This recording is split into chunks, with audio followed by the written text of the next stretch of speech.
हिंद, नमस्कार, welcome you all to mission competition. मैं राहुल आप सभी का स्वागत करता हूं। देखिए, आज तारीख हो गई है 27 सितंबर, 28, 29 और उसके बाद 30, यानी कि आज अगर हम लोग देख ले तो 2.5 दिन के आसपास का समय रह गया। 2.5 दिन बाद आपका एग्जामिनेशन है 69th बीपीएससी का। और इसी क्रम में 68वीं बीपीएससी का जो पेपर हुआ था उसका मैं यहाँ पे प्रैक्टिस सेट आपके सामने लेके आया हूँ। ऑफिशियल क्वेश्चन पेपर है, उसका प्रैक्टिस सेट लेके आपके सामने हाजिर हूँ। इस क्वेश्चन पेपर को करने का मकसद हमारा ये है कि जो लेवल 68वीं में था, कयास लगाए जा रहे हैं और 90% ये बिल्कुल सही बात है, जो 68वीं का लेवल था वही 69वीं का भी लेवल होने वाला है। 68वीं में बस 68वीं 69वीं में चेंजेस यही रहेगा। 68वीं में 5 ऑप्शंस थे, 69वीं में 4 ऑप्शंस होंगे। 68वीं में 1/4 नेगेटिव था, 69वीं में 1/3 नेगेटिव रहेगा। यही बेसिक चेंजेस बस रहेंगे, लेकिन लेवल वही रहेगा। तो एक बार दोबारा से 68वीं के क्वेश्चन पेपर को हम लोग जीते हैं, एक बार दोबारा से हम लोग इसको लगाते हैं, दोबारा से उस मेमोरी को ताज़ा करते हैं और दोबारा से हम प्रीवियस ईयर क्वेश्चन पेपर का प्रैक्टिस करते हैं। ये आपको डेफिनेटली काम आएगा। वीडियो अच्छा लगे वीडियो को शेयर जरूर करिएगा एंड काइंडली अपने कमेंट्स करके अपने राय हमारे साथ जरूर शेयर करिएगा। चलिए, इसको मैं करता हूँ आपके लिए जूम और हमारा यहाँ से आ जाता है पहला सवाल। अच्छा, बाय द वे मैं आपको बता दूँ ये सेट नंबर बी है, ठीक है। चलिए, पहला क्वेश्चन है, कंकाल के वे हिस्से जो हड्डियों की तरह सख्त नहीं होते और जो मोड़े जा सकते हैं। देखिए, वो हिस्सा कौन सा होता है, तो वो होता है, देखिए, कार्टिलेज होता है। सी हमारा यहाँ पे करेक्ट हो जाएगा, है ना। कार्टिलेज जो है हमारा बॉडी में वो हड्डी का हिस्सा होता है जो सख्त नहीं होता हड्डी की तरह। इसको मोड़ा जा सकता है, कार्टिलेज या उपास्थि भी इसको कहा जाता है ना। हिंदी में उपास्थि भी कहा जाता है, अंग्रेजी में कार्टिलेज। 2 है, लाइकेन में एक क्लोरोफिल युक्त पार्टनर डैश एक साथ रहते हैं। देखिए, लाइकेन में जो क्लोरोफिल युक्त जो पार्टनर होते हैं वो एक साथ कहाँ रहते हैं, शैवाल और कवक के रूप में रहते हैं। इस बार जो 68वीं में जो लेवल था साइंस का, इस बार भी वहीं रहने का अनुमान है। आप देख सकते हैं साइंस का कितना बेहतरीन टाइप का लेवल रहा है।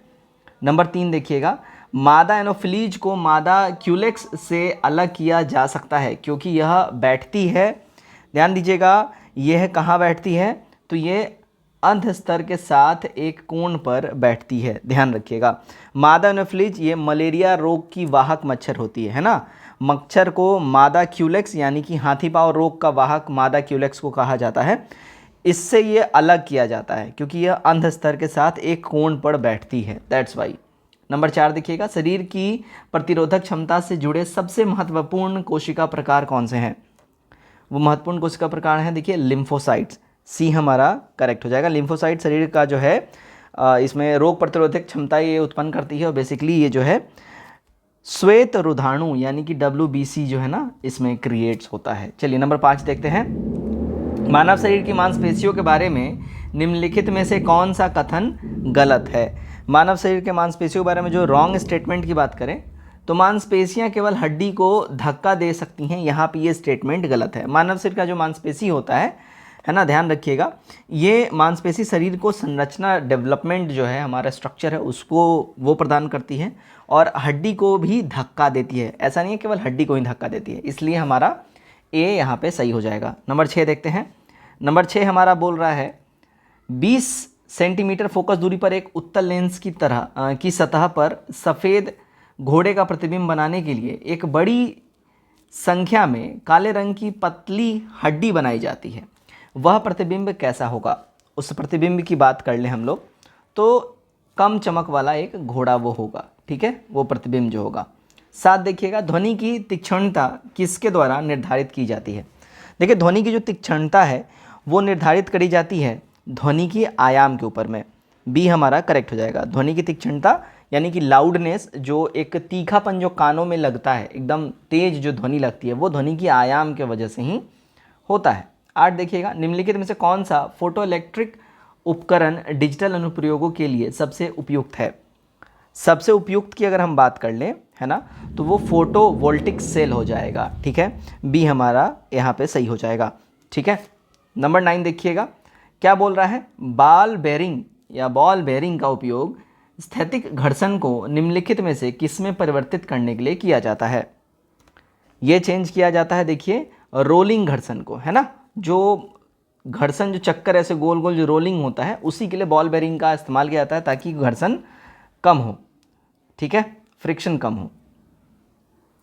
नंबर 10 देखिएगा, नंबर 10 में देखिए, फुटबॉल के खेल में एक गोलकीपर फुटबॉल को गोल में फेंकने के बाद अपने हाथों को पीछे की ओर खींचता है।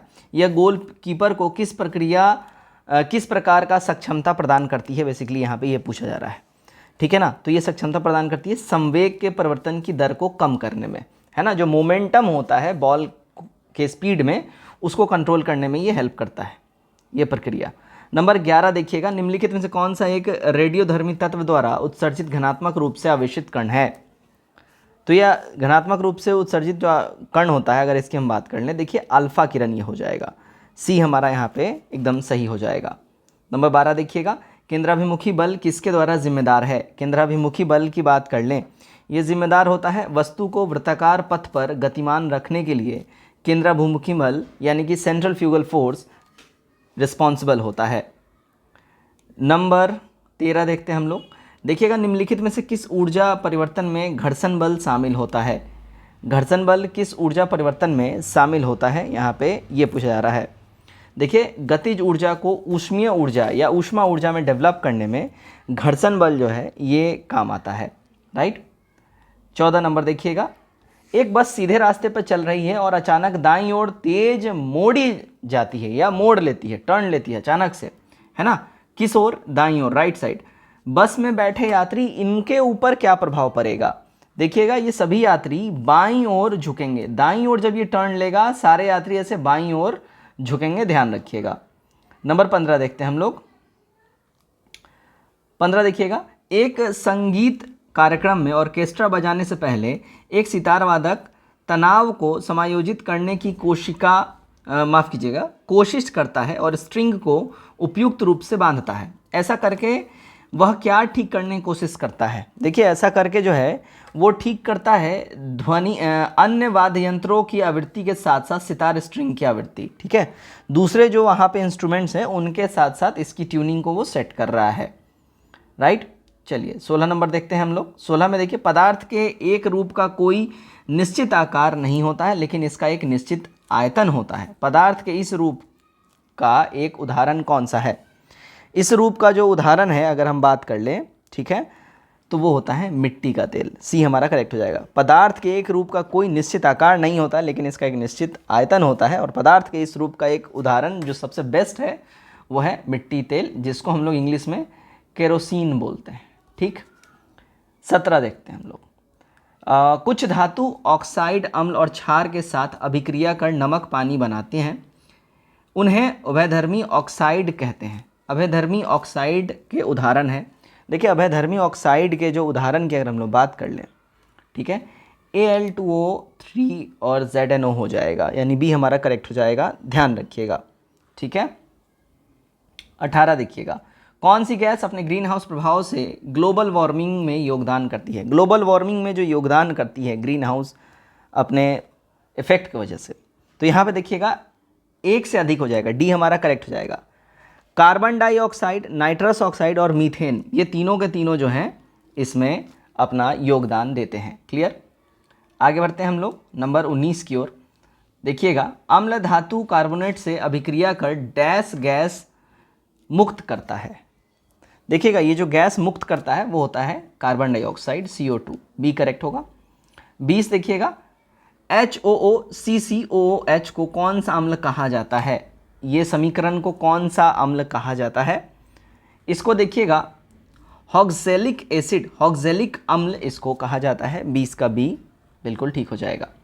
21 देखिएगा, आपको तीन परख नलियाँ दी गई हैं, उनमें से एक में आसुत जल है और अन्य दो में से एक में अम्लीय विलयन तथा दूसरे में क्षारीय विलयन है। इनमें से किस में लाल लिटमस नीला हो जाएगा।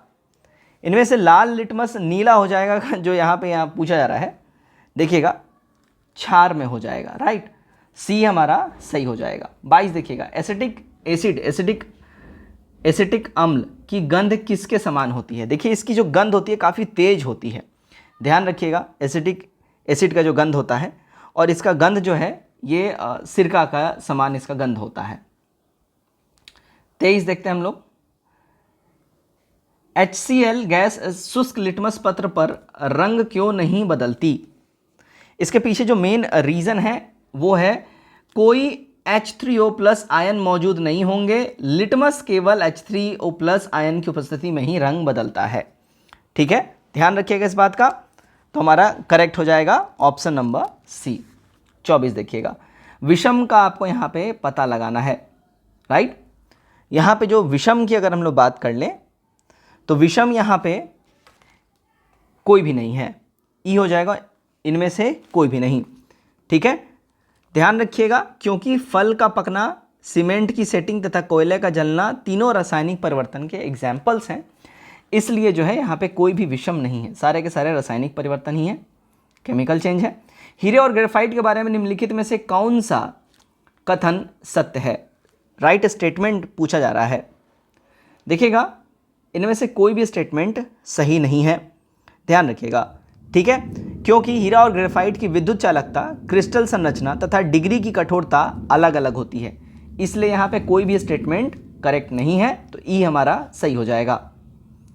आगे देखिएगा, नंबर 26, किसमें परिवर्तन के कारण रंध्र खुलते या बंद होते हैं? रंध्र खुलने या बंद होने की बात जो अगर है तो यहाँ देखिएगा, कोशिकाओं में पानी की मात्रा में जब चेंजेस होगा तो रंध्र खुलेंगे और बंद होंगे।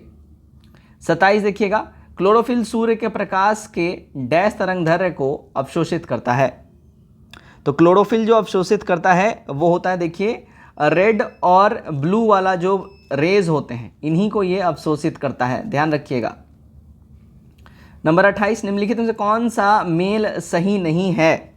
इनमें से सही नहीं की बात हम लोग जो कर रहे हैं, कौन सा मेल यहाँ पे सही नहीं है? ठीक है, यहाँ पे देखिए, आधार के पास शाखाओं के साथ मोटा कठोर तना पेड़, ये वाला बिल्कुल गलत है। ठीक है, क्योंकि आधार के पास अनेक शाखाएं युक्त मोटा कठोर तना छुप या झाड़ी के प्रकार के पुष्पीय पादप के लक्षण होते हैं, है ना। 29 देखिएगा, सक्शन पुल के कारण पेड़ों में पानी बहुत ऊंचाई तक पहुंच जाती है, जिसका रीजन क्या है, इसका कारण क्या है? इसका कारण होता है वाष्पोत्सर्जन, है ना, एवेपोरेशन। सी हमारा करेक्ट हो जाएगा। नंबर 30 देखिएगा, निम्नलिखित में से कौन सा क्लोरोप्लास्ट का एक लक्षण है जो उसे स्वप्रकृतिक का योग्य बनाता है? स्वप्रकृतिक के योग्य जो है वो देखिएगा, डीएनए और आरएनए दोनों की उपस्थिति जो है क्लोरोप्लास्ट का एक लक्षण है जो उसे स्वप्रकृति योग्य बनाता है। ठीक है, अब यहाँ पे देखिएगा, यहाँ पे आपके 30 के 30 एग्जैक्ट साइंस खत्म हो गए हैं। अब हम लोग अगले सेक्शन के ऊपर जा रहे हैं, नेक्स्ट क्वेश्चन के ऊपर। सो आगे बढ़ते हैं हम लोग। अब यहाँ से हमारा देखिए रीजनिंग और मैथ वाला पोर्शन है, इसको भी फटाफट देख लेते हैं। चलिएगा, शब्द डायरी के अक्षरों से कितने शब्द बनाए जा सकते हैं, चाहे उनके अर्थ हो या ना हो, है ना। तो इससे ध्यान रखिएगा, ऑप्शन में है ही नहीं, है ना। ये लगभग देखिए 120 शब्द बनाए जा सकते हैं डायरी से। चलिए, यहाँ पे ध्यान दीजिएगा, यहाँ पे एक स्क्वायर दिया है, इसमें एक मिसिंग नंबर यहाँ पे बोला जा रहा है, कौन सा होगा? ठीक है, यह आप देख लीजिए, और मैं इसको थोड़ा सा जूम आउटिंग कर देता हूँ। ठीक है, अब इसमें बताना है कौन सा नंबर जो है यहाँ पे मिसिंग है। तो ये मिसिंग नंबर की जो बात हो रही है, देखिएगा 77 हो जाएगा, सी हमारा सही हो जाएगा। 33 देखिएगा, दी गई श्रृंखला में समान पैटर्न पर अनुसरण करते हुए लुप्त संख्या आपको पता करना है, ज्ञात करना है लुप्त संख्या। ठीक है, लुप्त संख्या जो है इसमें 428 हो जाएगा। अगला सवाल देखते हैं हम लोग।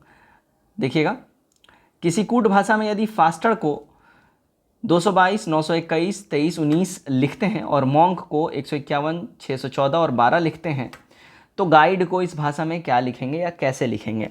देखिएगा, गाइड को जो है इस भाषा में हम लोग 212, 219, 523 लिखेंगे।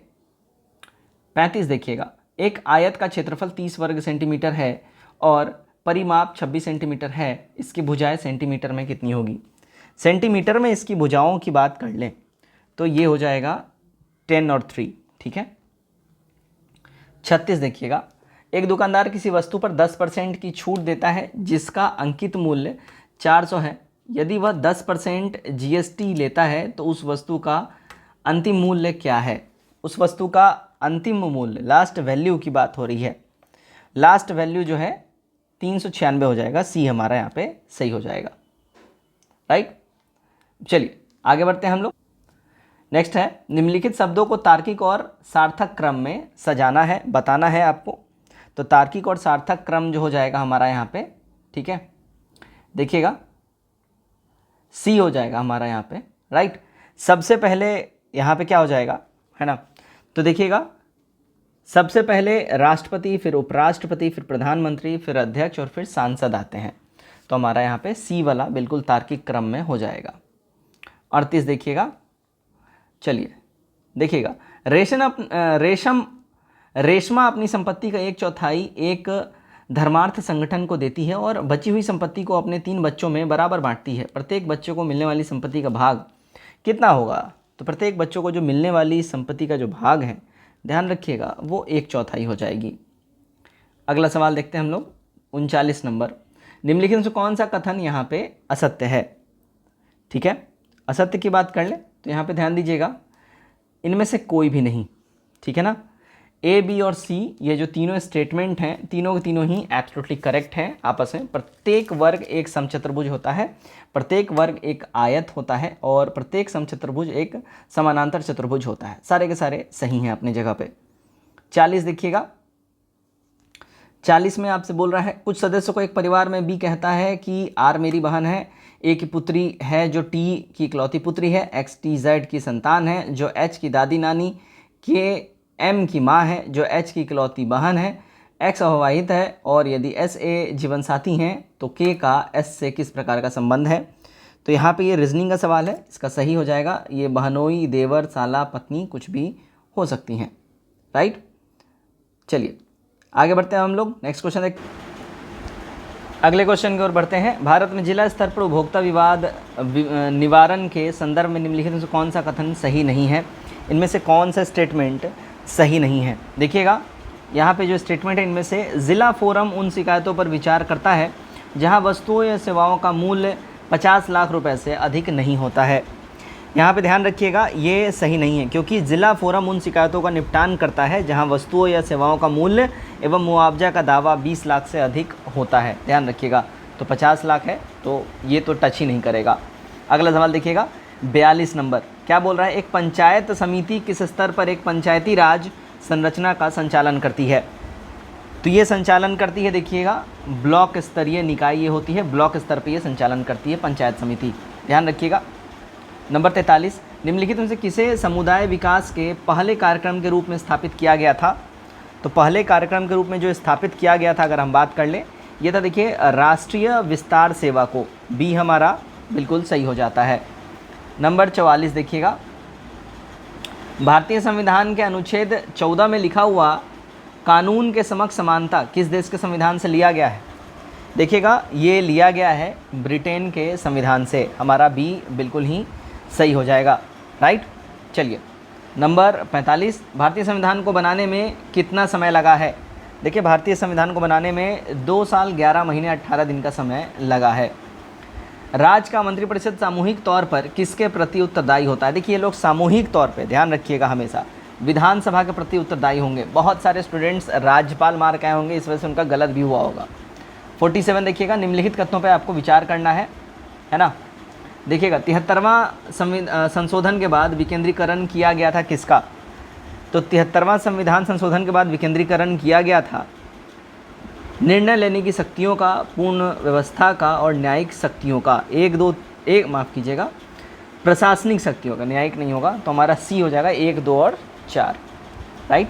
अगला देखते हैं हम लोग 48 नंबर, राज्यसभा में प्रतिनिधित्व में शामिल है। राज्यसभा के प्रतिनिधित्व में क्या शामिल है? देखिए इसके प्रतिनिधित्व में अगर हम बात कर लें, ठीक है ना, शामिल है, देखिए उपयुक्त में से एक से अधिक हो जाएगा। अब इसमें क्या क्या है? तो भारत के राष्ट्रपति द्वारा मनोनीत जो सदस्य होते हैं ये इसमें शामिल रहते हैं, ठीक है, और अप्रत्यक्ष रूप से नागरिकों द्वारा उनके प्रतिनिधियों के माध्यम से चुने गए सदस्य।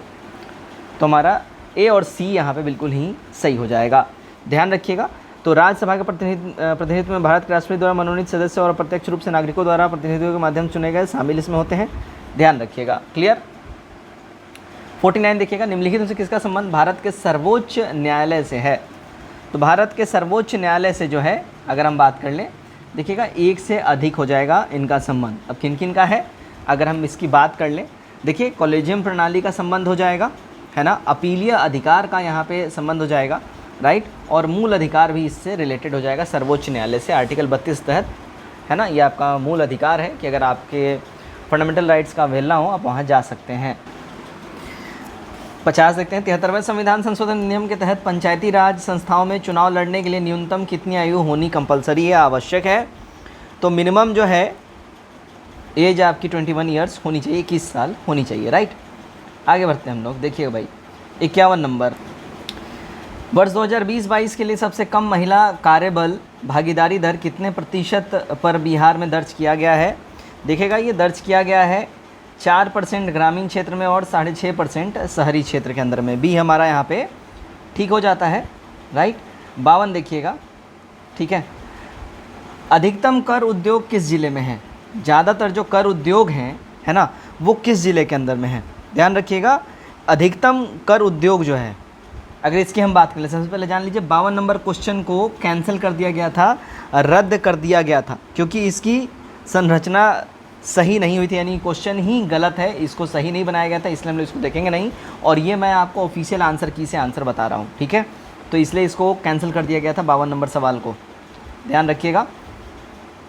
53 देखते हैं क्या बोल रहा है, देखिएगा, केंद्रीय स्वास्थ्य एवं परिवार कल्याण मंत्रालय द्वारा 24 नवंबर 2021 को प्रकाशित राष्ट्रीय परिवार सर्वेक्षण 5 के अनुसार बिहार में लिंग अनुपात में काफ़ी अच्छा सुधार हुआ है। यह 2015-16 में डैश से बढ़कर 2020-22 में डैश हो गया है।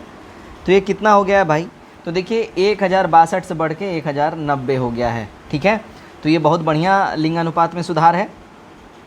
54 देखिएगा, बिहार आर्थिक सर्वेक्षण 21-22 के अनुसार 2020-21 में बिहार के सकल राज्य घरेलू उत्पाद GSDP की वृद्धि दर रही है, कितनी रही है?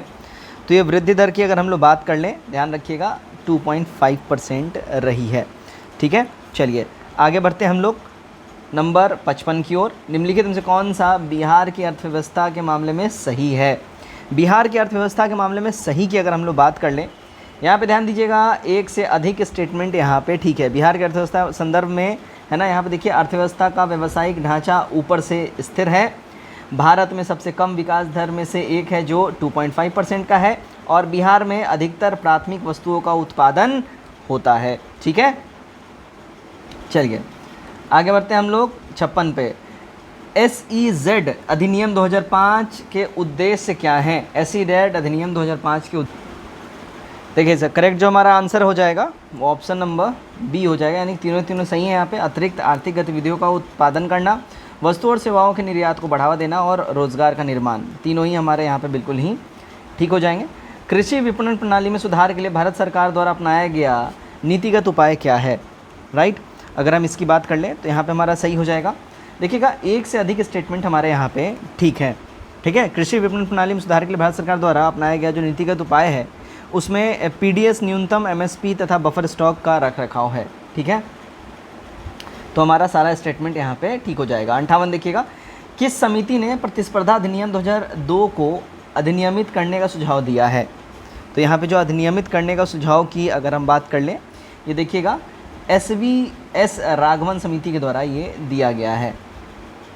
अब यहाँ पे आते हैं हम लोग, सूची 1 को सूची 2 से आपको मिलाना है, ठीक है। चलिए जी, सूची 1 को सूची 2 से यहाँ पे मिलान करवाना है। देखिएगा यहाँ पे धूसर क्रांति, ये प्याज उत्पादन से इसका संबंध हो जाएगा। गुलाबी क्रांति टमाटर और मांस उत्पादन से इसका संबंध हो जाएगा। रजत क्रांति अंडे उत्पादन से इसका संबंध हो जाएगा। और लाल क्रांति उर्वरक या फर्टिलाइज़र उत्पादन से इसका हो जाएगा। सही कूट जो है हमारा जो है देखिएगा बी वाला, ओके।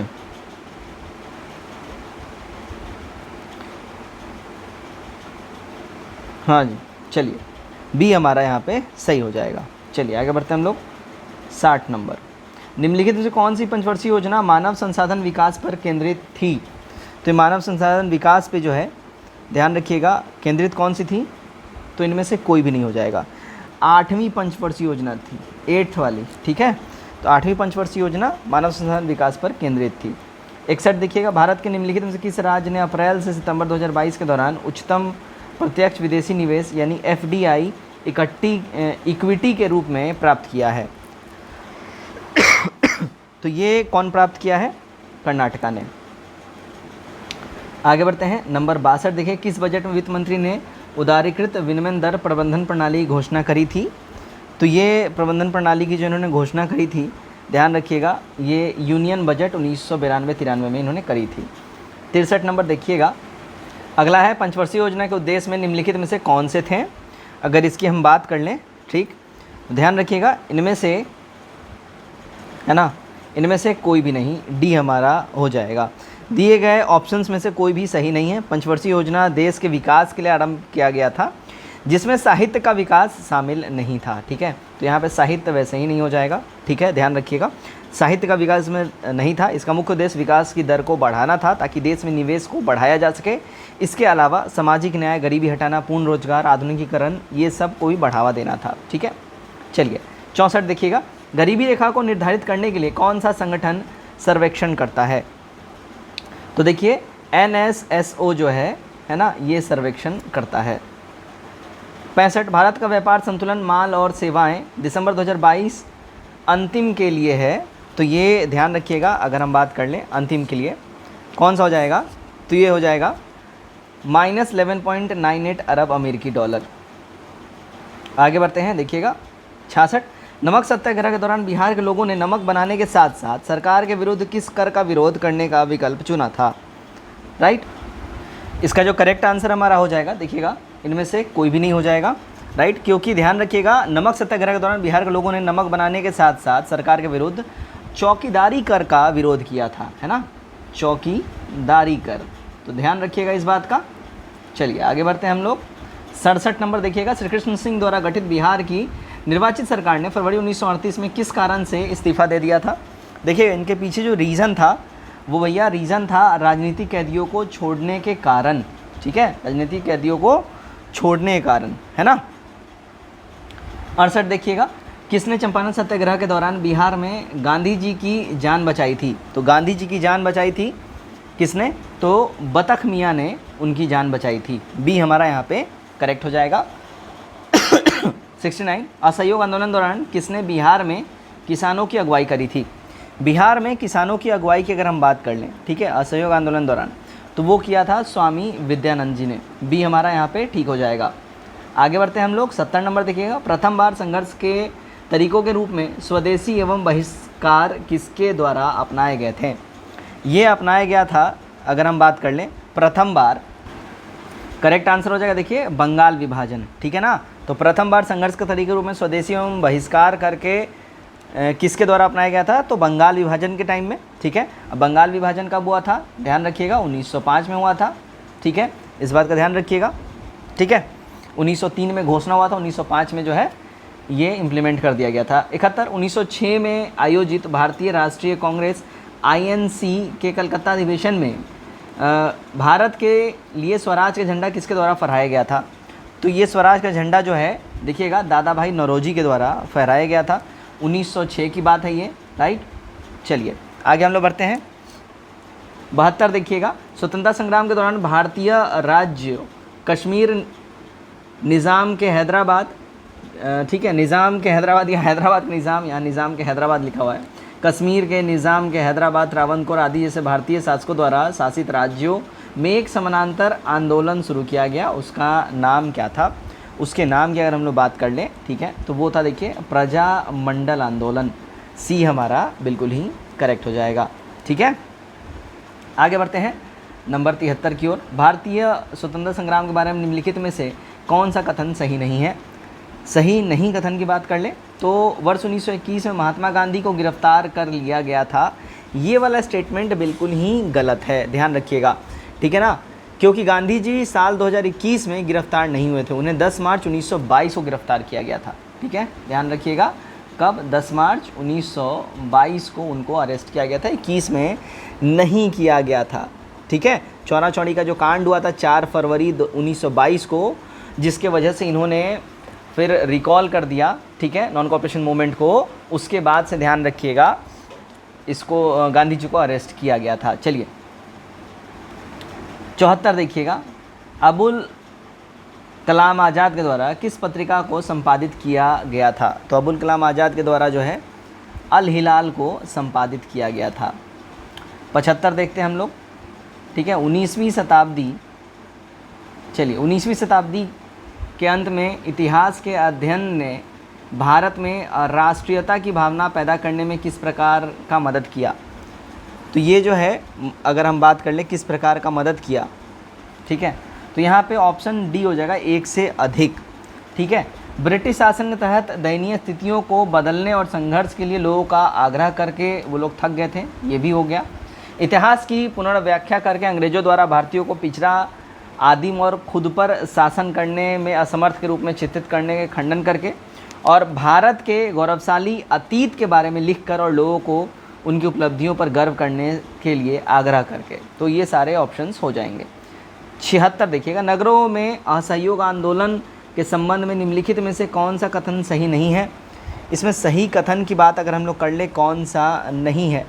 ध्यान रखिएगा, आंदोलन में केवल उच्च जाति और अमीरों ने भाग लिया था, ये स्टेटमेंट गलत है।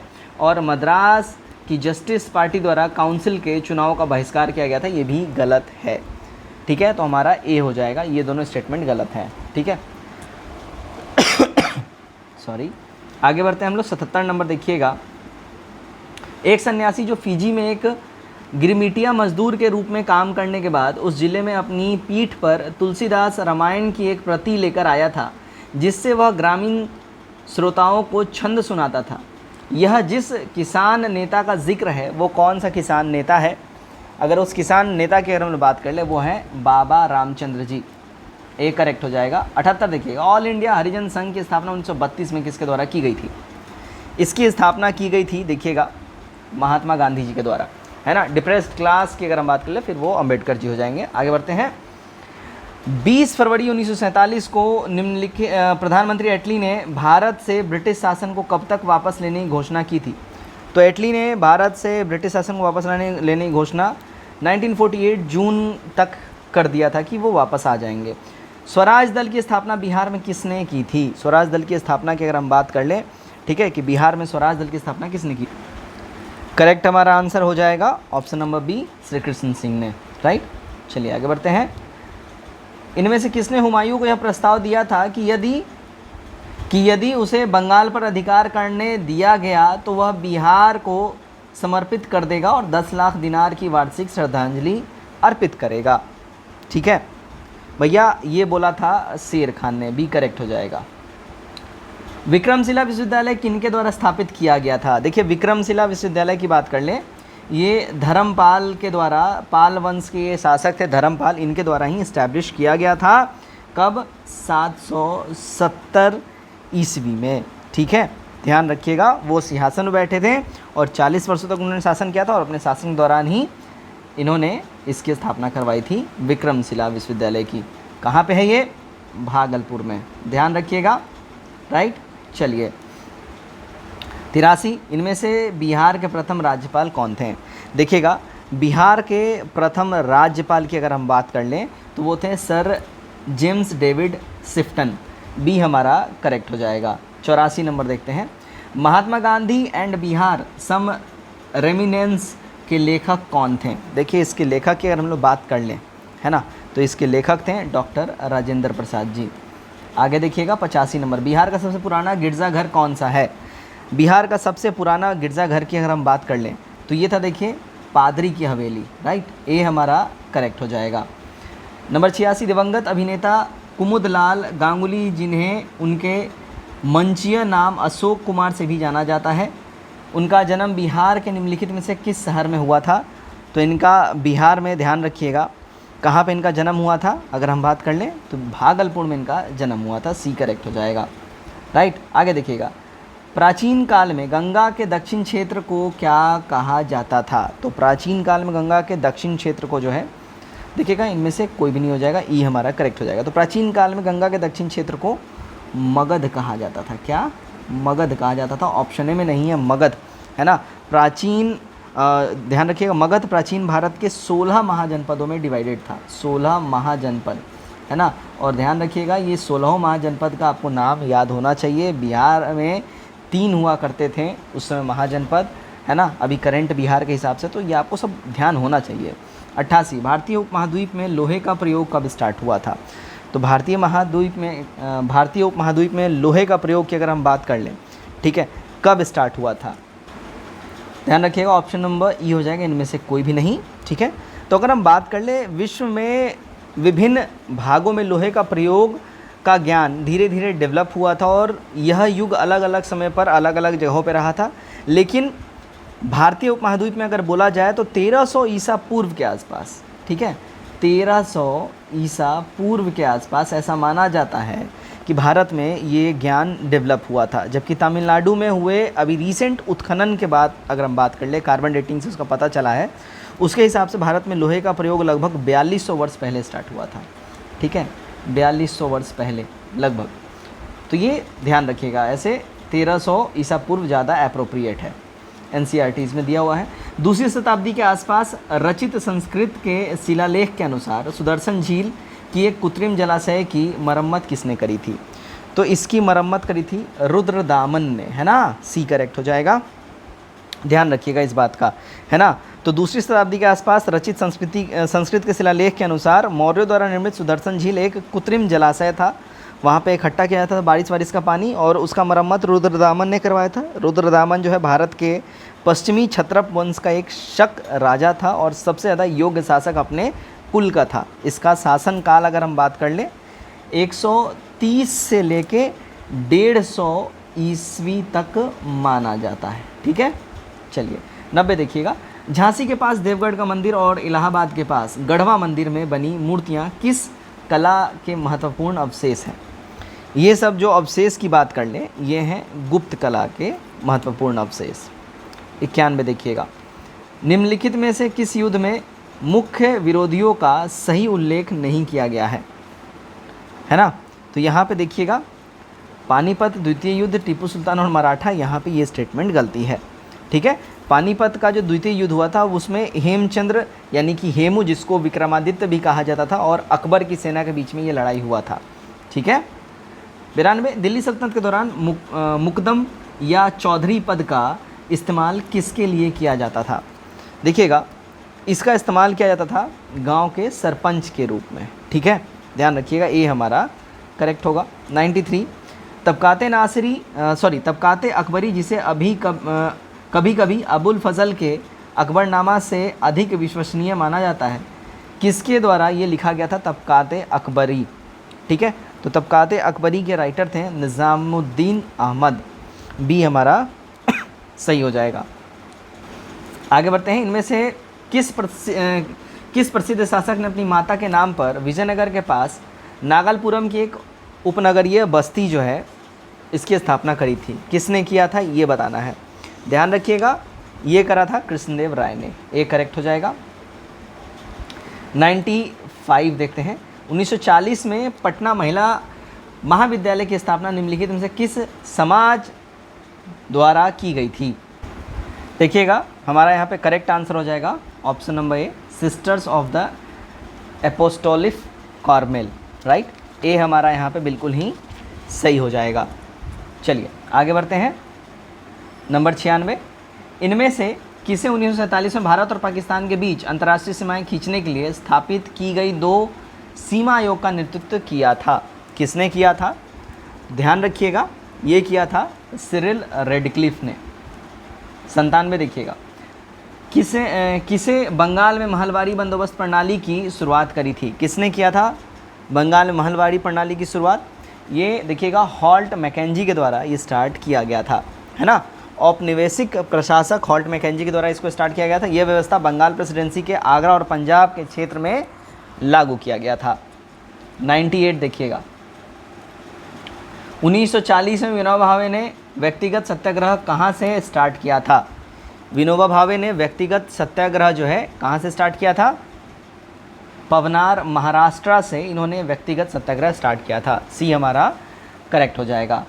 99 देखिएगा, 1918 में मोंटफोर्ट सुधार पर कांग्रेस ने एक महत्वपूर्ण रुख अपनाया, जिसके कारण पुराने उदारवादी अवशेष सप्रू, जयकर और चिंतामणि टूट गए।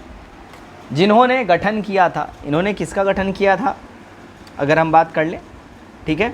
इन्होंने गठन किया था इंडियन नेशनल लिबरल फेडरेशन का, ए करेक्ट हो जाएगा। 100 नंबर देखिएगा, कैबिनेट मिशन निम्नलिखित में से किसके लिए भारत भेजा गया था। कैबिनेट मिशन का भारत आने का जो मेन रीज़न था अगर हम बात कर लें, ठीक है ना, तो देखिएगा सत्ता के हस्तांतरण के लिए एक संवैधानिक व्यवस्था तैयार करने के लिए ये इंडिया आया था कैबिनेट मिशन। चलिए 101 देखते हैं हम लोग। पहला तैरता हुआ सौर ऊर्जा संयंत्र बिहार में किस स्थान पर बनाया गया है। करेक्ट हो जाएगा, देखिएगा कदीराबाद दरभंगा में, ए करेक्ट हो जाएगा। आगे बढ़ते हैं 102, वर्ष 2019-20 के आर्थिक सर्वेक्षण के अनुसार किस जिले की प्रति व्यक्ति आय सबसे कम है। सबसे कम प्रति व्यक्ति आय की अगर हम बात कर लें, देखिएगा शिवहर का सबसे कम प्रति व्यक्ति आय हो जाएगा, बी हमारा करेक्ट होगा।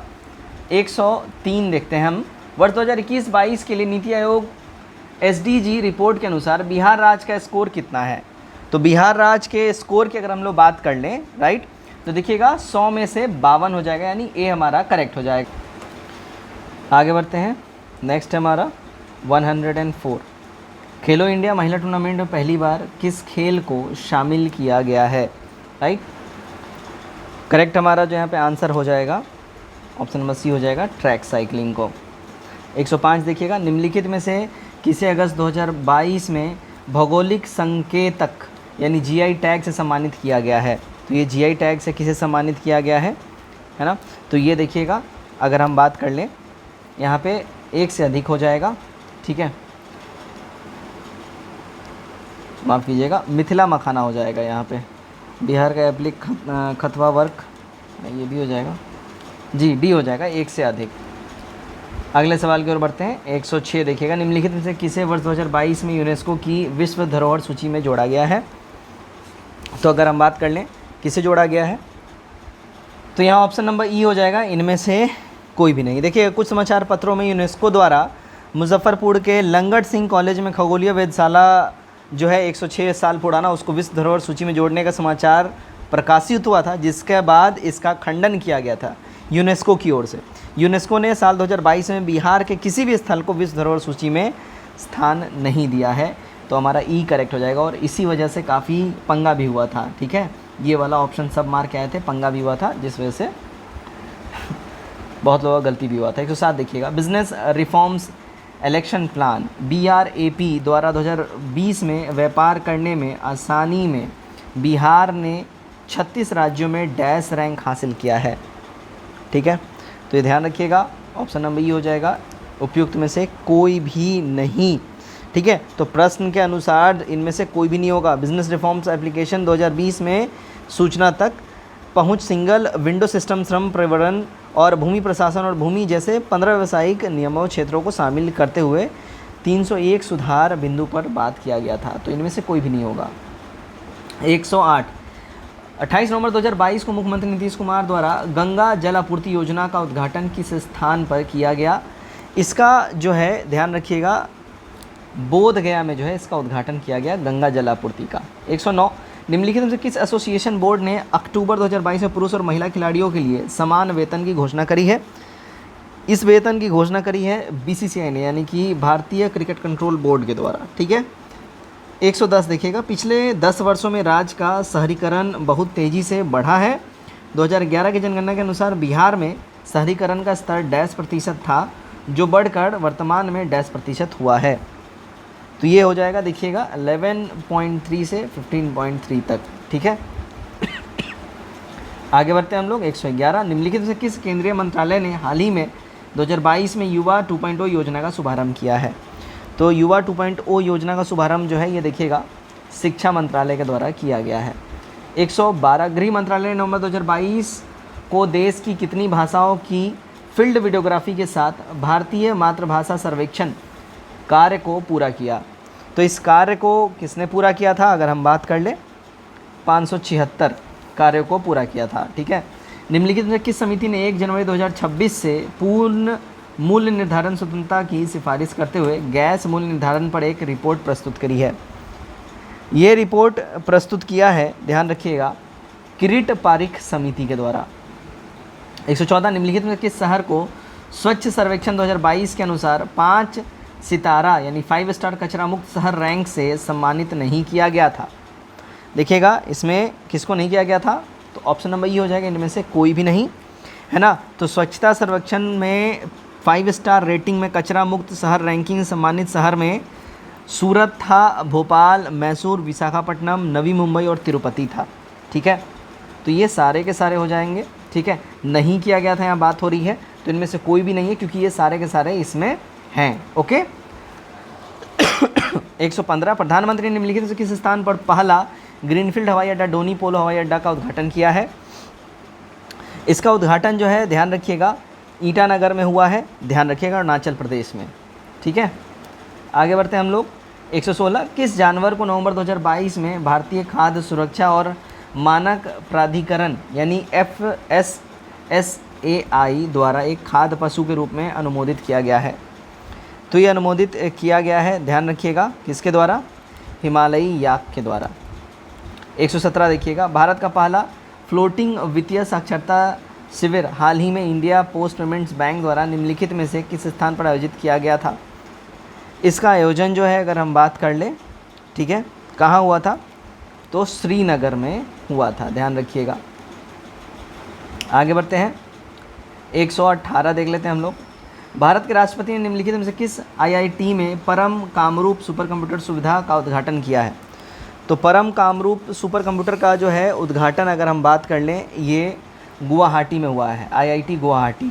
ठीक है, आगे बढ़ते हैं 119 देखिएगा 8 अक्टूबर 2022 को मनाए गए 90वें भारतीय वायु सेना दिवस पर 80 वायुयानों के घंटे भर का हवाई प्रदर्शन निम्नलिखित में से किस स्थान पर आयोजित किया गया था। देखिएगा इसका आयोजन जो है सुखना झील चंडीगढ़ के पास में हुआ था। 120 देखिएगा भारत सरकार के पोषण अभियान के तहत वर्ष के किस महीने को राष्ट्रीय पोषण माह या नेशनल न्यूट्रिशन मंथ के रूप में मनाया जाता है। तो ये मनाया जाता है अगर हम बात कर लें सितंबर मंथ को। ठीक है, आगे बढ़ते हैं। नेक्स्ट है चीन के तियांगोंग अंतरिक्ष स्टेशन के हाल ही में लॉन्च किए गए अंतिम मॉड्यूल का नाम क्या था। इसका अंतिम मॉड्यूल का नाम था मैंगटियान, राइट, ए करेक्ट हो जाएगा। 122 देखिएगा निम्नलिखित में से कौन सा विश्व का सबसे बड़ा ज्वालामुखी है जो पिछले 38 वर्षों में पहली बार फूटा था। ठीक है, तो भैया ये था मौना लोआ ज्वालामुखी। 123 देखते हैं इनमें से किसे हाल ही में उनके उपन्यास the 7 moons of Maali Almeida के लिए 2022 का बुकर पुरस्कार मिला है। तो ये बुकर पुरस्कार अगर हम बात कर लें, ठीक है, किसको मिला है, देखिएगा करेक्ट हो जाएगा, देखिएगा शेहान करुणा तिलकम, ए करेक्ट हो जाएगा। 124 देखिए विश्व अंतरिक्ष सप्ताह 2022 की थीम क्या थी। इसकी थीम की बात कर लें, देखिएगा अंतरिक्ष और निरंतरता इसकी थीम थी, ए करेक्ट हो जाएगा। 125 देखते हैं हम लोग निम्नलिखित में से किस लेबोरेटरी ने दिसंबर 2022 में एक ऐतिहासिक नाभिकीय संलयन सफलता का दावा किया। ठीक है, तो ये दावा किया है, देखिएगा लॉरेंस लिवरमोर नेशनल लेबोरेटरी ने, बी करेक्ट हो जाएगा। 126 कॉलिस डिक्शनरी का वर्ड ऑफ द ईयर 2022 निम्नलिखित में से कौन सा है। तो वर्ड ऑफ द ईयर 2022 जो है अगर हम बात कर ले कॉलिस डिक्शनरी का, है ना, ये है देखिए परमा क्राइसिस, बी करेक्ट हो जाएगा। 127 देखिएगा निम्नलिखित में से किस देश ने सेनेगल के साथ मिलकर कोप 27 के दौरान अंतर्राष्ट्रीय सूखा लचीलापन गठबंधन का शुभारंभ किया है। तो इसका शुभारंभ किया है देखिएगा स्पेन में, राइट। आगे बढ़ते हैं 128 भारत में पहली बार किस देश के दूतावास ने नोहोन्शु के लिए जीआई टैग के लिए आवेदन किया था। तो ये भाई जीआई टैग के लिए आवेदन देखिएगा जापान ने करा था, नाम से ही पता चल रहा है। 129 निम्नलिखित में से किस अंतरिक्ष एजेंसी ने यह घोषणा किया कि उसने अपने इक्विलियस अंतरिक्ष यान को आगे बढ़ाने के लिए भाप का सफलतापूर्वक उपयोग किया है। तो ये भाप का सफलतापूर्वक उपयोग किसने किया था, जाक्सा किया था, यानी कि जापानी एरोनॉटिक्स यहाँ जो एसोसिएशन है उसने। ठीक है, अक्टूबर 2022 में लॉन्च किए गए टेस्ला ह्यूमनॉइड रोबोट का नाम क्या है। तो ह्यूमनॉइड रोबोट जो है इसका नाम है ऑप्टिमस, राइट, बी करेक्ट हो जाएगा। चलिए 131 देखते हैं हम लोग भारत के निम्नलिखित में से किस राज्य की सीमा बिहार में अधिकतम जिलों से लगती है? तो बिहार में अधिकतम जिलों से अगर हम बात कर, देखिएगा करेक्ट आंसर जो इसमें हमारा हो जाएगा ऑप्शन नंबर डी हो जाएगा, एक से अधिक हो जाएगा। इसमें देखिएगा यूपी आ जाएगा आपका, ठीक है, झारखंड आ जाएगा, ध्यान रखिएगा। तो उत्तर प्रदेश और झारखंड इनकी जो सीमाएं हैं ये लगभग 8-8 जिलों से टच करती हैं, ध्यान रखिएगा इस बात का। 32 देखिएगा, निम्नलिखित में कौन सा भागलपुर से मिर्ज़ा चौकी की ओर रेल मार्ग में बिहार का अंतिम रेलवे स्टेशन है? करेक्ट आंसर हो जाएगा देखिए अम्मापाली रेलवे स्टेशन, सी करेक्ट हो जाएगा। 133 देखते हैं हम लोग। देखिए बिहार में खनिज उत्पादन के संदर्भ में निम्नलिखित कथनों पर आपको विचार करना है, ठीक है, बिहार में खनिज उत्पादन के संबंध में, राइट। यहाँ जो हमारा करेक्ट आंसर हो जाएगा ऑप्शन नंबर डी हो जाएगा, एक से अधिक। अब यहाँ देखिएगा बिहार में खनिज उत्पादन संदर्भ में यहाँ पे रोहतास में पायराट का सर्वाधिक भंडार है, ठीक है, चूना पत्थर कैमूर भभुआ मुंगेर और रोहतास जिले में पाया जाता है, ठीक है, और जमुई जिला में सोने का भंडार पाया जाता है, ठीक है, सारे के सारे हैं। तो यहाँ पे 1 2 3 तीनों नहीं है, इसलिए एक से अधिक हो जाएगा डी वाला, ठीक है। चलिए, बिहार में बहने वाली पवित्र नदी फल्गु नदी निम्नलिखित में से किन नदियों के संगम से बनती है? फल्गु, देखिएगा इसका करेक्ट जो हमारा आंसर हो जाएगा मोहना और लीलाजन नदी के संगम से फल्गु नदी का जो है ये निर्माण होता है, ठीक है। चलिए 35 देखिएगा, 135, बिहार में निम्नलिखित किस स्थान पर पहली बार चाय बागानों की स्थापना की गई थी? ठीक है, किस जगह पे चाय बागानों की स्थापना की गई थी? देखिए करेक्ट आंसर हमारा हो जाएगा ऑप्शन नंबर बी, ठाकुरगंज हो जाएगा, ठीक है। तो बिहार के ठाकुरगंज में पहली बार चाय बागानों की स्थापना की गई थी, जो किशनगंज जिले के अंतर्गत आता है। आगे बढ़ते हैं 136, बिहार के निम्नलिखित जिलों का आरोही दशकीय जनसंख्या वृद्धि 2001 से 11 के अनुसार सही क्रम को आपको चुनना है, ठीक है। करेक्ट आंसर हो जाएगा देखिए सिवान, किशनगंज और मधेपुरा। 137 देखिए, बिहार में कृषि आधारित उद्योग में किस खाद्य उद्योग का प्रभुत्व है? तो जो खाद्य उद्योग का जो प्रभुत्व है वो है अनाज आधारित उद्योग का। 138 देखते हैं हम लोग, अटाक में अपनी पहाड़ी यात्रा के अंत में सिंधु नदी अफगानिस्तान की किस नदी से जुड़ती है? ठीक है, तो ये जुड़ती है देखिएगा काबुल रिवर से। 139, निम्नलिखित में कौन सा विश्व में सुप्रचारित वन्यजीव अभियान है जिसे 1973 में शुरू किया गया था? ठीक है, तो जो 1973 में सुप्रसिद्ध वन्यजीव अभियान है जिसको स्टार्ट किया गया, करेक्ट आंसर हमारा हो जाएगा देखिएगा प्रोजेक्ट टाइगर, बी हमारा सही हो जाएगा। क्षोभ मंडल के बारे में निम्नलिखित में से कौन सा कथन यहाँ पे सही है? क्षोभ मंडल के बारे में जो स्टेटमेंट सही है, इसकी एवरेज हाइट 13 किलोमीटर रहती है पृथ्वी जमीन तल से, ठीक है, पृथ्वी तल से, तो ये हमारा यहाँ ठीक हो जाएगा। 141, पेंजिया से टूटे हुए दक्षिणी महाद्वीप को क्या कहते हैं? तो पेंजिया जो टूटा हुआ दक्षिणी महाद्वीप है उसको हम लोग गोंडवाना लैंड कहते हैं, भारत गोंडवाना लैंड का ही हिस्सा है, ध्यान रखिएगा। 142, आर्कटिक क्षेत्र और अंटार्कटिक महाद्वीप किसके निकट स्थित है? तो देखिएगा ये जो है स्थित है किसके निकट? उत्तरी और दक्षिणी ध्रुव के निकट ये स्थित है। 143, म्यांमार के साथ भारत के किन राज्यों की सीमाएं मिलती हैं? तो म्यांमार के साथ जो राज्यों की सीमाएं मिलती हैं अगर हम उनकी बात कर लें, देखिए अरुणाचल प्रदेश, नागालैंड, मणिपुर और मिज़ोरम, बी करेक्ट हो जाएगा। 144, निम्नलिखित में कौन सा समुद्री जैव विविधता के दृष्टिकोण से दुनिया का सबसे समृद्ध क्षेत्र है, जिसमें ज्वारंधमुख समुद्र तट, निकटवर्ती पर्यावरण के जंगल, समुद्री घास, प्रवाल भित्तियाँ, नमक दलदल और मैंग्रोव के साथ 21 द्वीप शामिल हैं? अगर हम इसकी बात कर लें कौन सा होगा, ठीक है, ध्यान दीजिएगा यहाँ पे। देखिए करेक्ट आंसर हो जाएगा मन्नार खाड़ी बायोस्फीयर रिजर्व, बी हमारा यहाँ पे बिल्कुल ही सही हो जाएगा। 145 देखिएगा, कोपेन की वर्गीकरण योजना के अनुसार उत्तर प्रदेश और बिहार किस प्रकार के जलवायु प्रदेश में आते हैं? तो भैया ये आते हैं देखिए CWG जलवायु प्रदेश में। 146, भारत की क्षेत्रीय सीमा तट से कितनी समुद्री मील किलोमीटर तक समुद्र की ओर फैली हुई है? तो अगर इसकी हम बात कर लें, है ना, तो इसका फैलाव जो है ध्यान रखिएगा 12 समुद्री मील लगभग 21.9 किलोमीटर तक ये फैला हुआ है। 147 देखते हैं हम लोग, भारत में निम्नलिखित में से कौन सी नदी घाटी कोयले के भंडार से समृद्ध है? तो कोयले के भंडार जो समृद्ध नदी घाटी है अगर हम बात कर लें तो यहाँ देखिएगा 1 से अधिक हो जाएगा। तो भारत में महानदी, दामोदर नदी और सोन नदी, ये तीनों ही है ना कोयले भंडार से समृद्ध हैं। 148 भारत में चीनी उद्योग के बारे में निम्नलिखित में से कौन सा कथन सही है। सही कथन की अगर हम बात कर ले, ठीक है, चीनी उद्योग के बारे में देखिएगा सर, करेक्ट जो हमारा आंसर हो जाएगा ऑप्शन नंबर डी हो जाएगा 1 से अधिक, ठीक है ना। तो यहाँ पे अगर हम बात कर ले कि कौन कथन सही है, तो यहाँ पे डी हो जाएगा। प्रदेश चीनी का जो है यानी कि बिहार जो है, उत्तर प्रदेश माफ़ करिएगा, उत्तर प्रदेश चीनी का दूसरा सबसे बड़ा प्रोड्यूसर है, जबकि फर्स्ट पोजीशन पर महाराष्ट्र आता है। भारत विश्व में चीनी का सबसे बड़ा उत्पादक और दूसरा सबसे बड़ा निर्यातक देश बन गया हुआ है और गन्ने की खेती और उसकी मिलों तक पहुंच के आधार पर वजन कम करने वाला उपयोग भी भारत करता है। तो हमारा डी हो जाएगा 1 से अधिक, ठीक है। 149 ग्रीष्म के अंत में पूर्वी मानसून वापस होता है, जो केरल और कर्नाटक के तटीय क्षेत्र में एक सामान्य घटना है। इसे स्थानीय रूप में किस नाम से जाना जाता है, ठीक है, इसको स्थानीय रूप में किस नाम से जाना जाता है, ध्यान रखिएगा, इसको जाना जाता है मैंगो शावर्स के नाम से।